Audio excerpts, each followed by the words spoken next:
Time is tight here, folks. We're going to squeeze it all in. We're going to get it in with no problems. Greetings and welcome back. Open Line Friday. El Rushbo executing assigned host duties flawlessly. Zero mistakes. The Democrats, I'm starting to pick up on some more of the reaction here. So the Democrats are saying, and I need to preface this by opining that I think their reactions here are pretty weak, pretty pathetic, given that some of them had to know what was coming. They've read the memo. They've all read the memo. They knew what was coming here. And so one of the first reactions that CNN's running with is Democrats say that if Trump fires Rosenstein and or Mueller, that we'll have a deep constitutional crisis. So CNN's trying to intimidate Trump into not firing Rosenstein and Mueller. Otherwise, we're going to have a real problem. The Democrats are going to make life hell. It's going to be a constitutional. We are in a constitutional crisis here. We are smack dab in the middle of one. Firing the bank robber after you catch the guy is not a crisis. I don't know what Trump's going to do. Don't misunderstand. That's not the point. I'm strictly dealing with the Democrats and what they're out there saying. There'll be a constitutional crisis if Trump fires Rosenstein and Mueller. So, we are in the constitutional crisis now, and we have been prior to Trump being elected, but certainly afterwards. The next thing, remember before the memo came out, the Democrats and the media tried any number of things to prevent the memo from being declassified and released. And one of them was, you can't do this. You can't reveal sources and methods. That would be outrageous. That would be giving away the way we do intel. Well, there isn't any intel here. There is no intelligence here. There is a made-up political document made to look like intelligence, bought and paid for by the Hillary Clinton campaign. Fusion GPS. People say, what? Rush, I haven't heard. Why? Who is Steele? Why Steele? Steele was a very close confidant of Glenn Simpson, who owns and operates GPS, or Fusion GPS. Simpson's a former Wall Street Journal reporter, i.e. a journalist. That means likely one of only two things in terms of political orientation. But Steele was a former MI6 agent that Fusion GPS Glenn Simpson knew. Now we know that Bruce Orr had told everybody at DOJ that this Glenn Steele guy, he does not like Trump. He has an ingrained bias against Trump, and he has a passionate belief Trump should never be president. Isn't it any wonder that this would be a guy found to write an opposition research document made to look like intel? He's got the perfect resume. He worked at MI6. That's the Brit CIA. And it was Steele that was talking to Russians. Where did the Golden Shower story come from? It came from Russians. And just to reiterate, the Golden Shower story is that Donald Trump and Melania were over in Moscow, and they were staying in the same hotel that Barack Hussein O and Michelle Maybell stayed in. And when they found that out, so according to the dossier, Trump called a bunch of prostitutes and had them come over and urinate on the bed, i.e. the Golden Showers.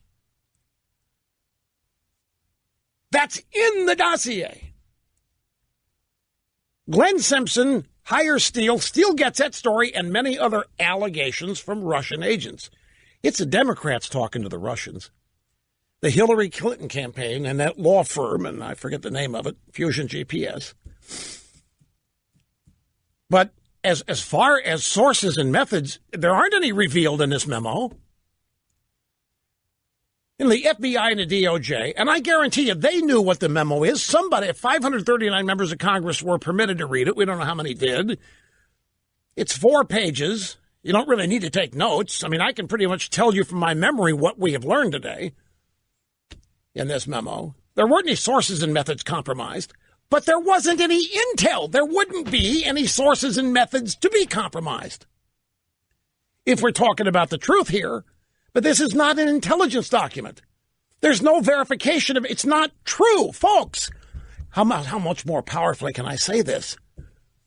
It is a work of fiction.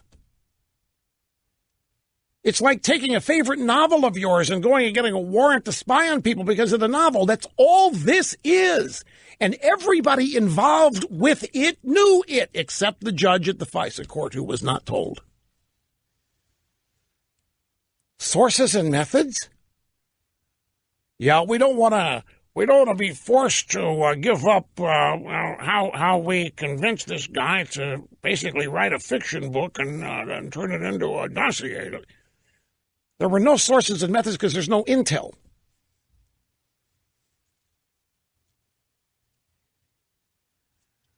Well, I know the names anyway, but the names were not redacted. The names have been tarnished, and there's going to be more.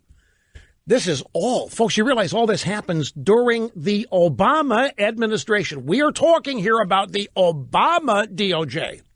We are talking about the Obama FBI. We're talking about the Obama Office of National Intelligence, which is James Clapper. We're talking about the Obama CIA, which is John Brennan. We're talking about the Obama FBI, which is James Comey.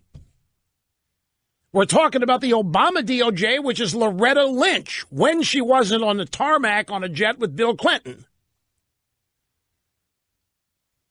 We're talking about Peter Strzok and the woman with whom he was having an affair and sharing text messages about the latest is they were sending text messages to each other about how to hide them.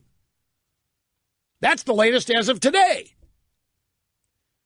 Before today, we learned that they were preparing an insurance policy in case Trump won.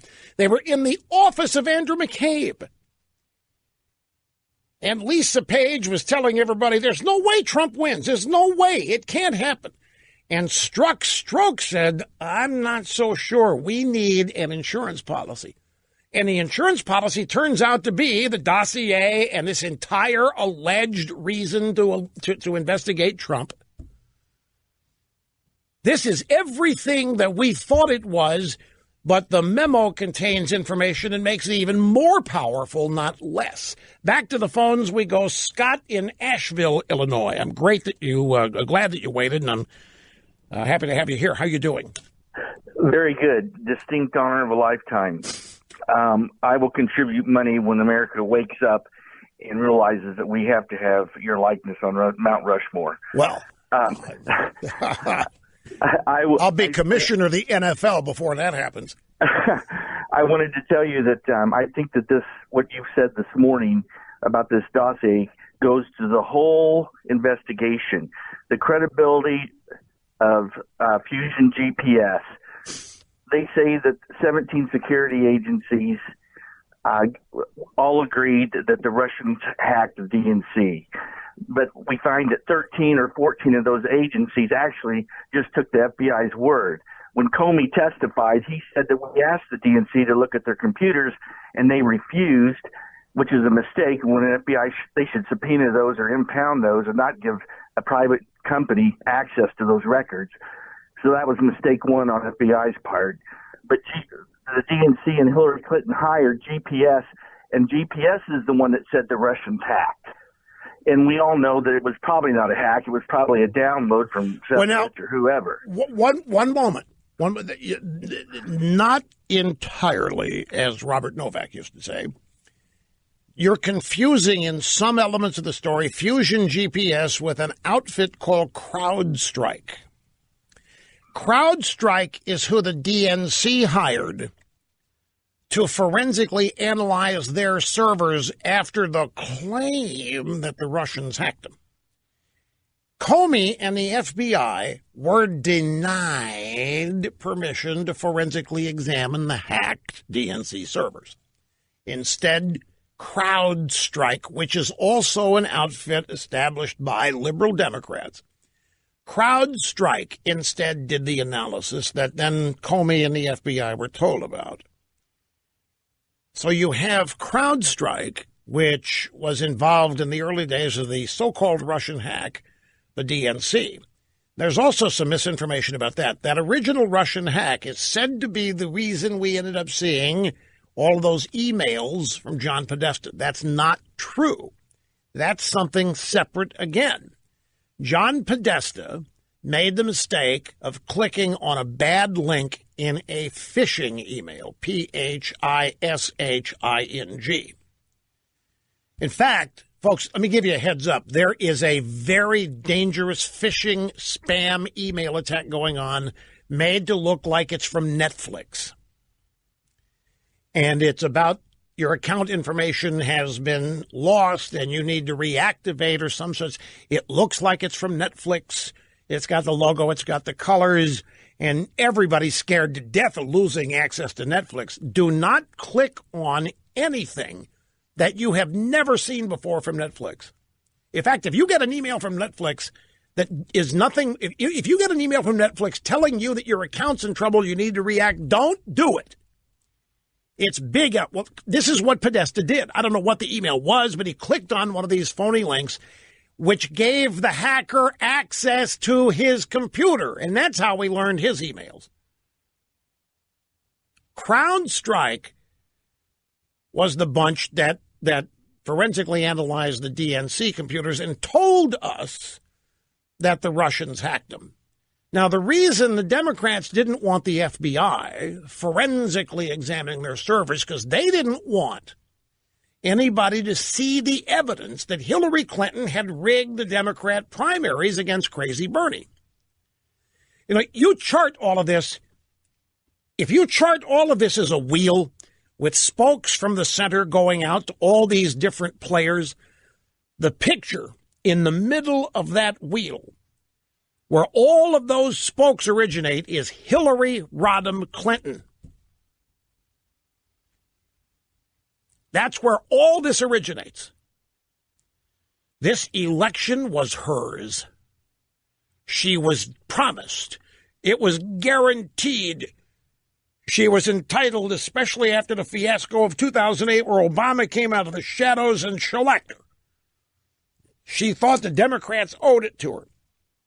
So they ran a sham primary, making it look like Crazy Bernie had a chance when he never did. And then when she lost, it was time to activate this dossier thing, which actually, the dossier was actually commissioned before the election. But there is no intelligence here. There are no sources and methods. This is the constitutional crisis that we are smack dab in the middle of.